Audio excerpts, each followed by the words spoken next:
The brake booster vacuum sensor is located under the front trim panel, red arrows. You do not need to remove all of the upper front trim panels to perform this work, but it sure helps give you a little more room. Please follow the link provided at the end of this video if you need additional assistance with removing the panels.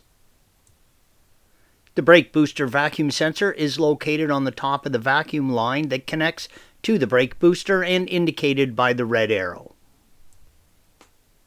Disconnect the electrical connection by using a flathead screwdriver and rotating it to release the electrical connection. Red arrow.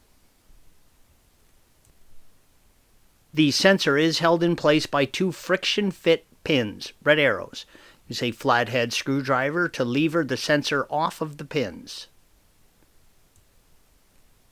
Remove the brake booster vacuum sensor. Installation is the reverse of removal. Thanks for watching. Be sure to subscribe to our channel and check out another video in this series.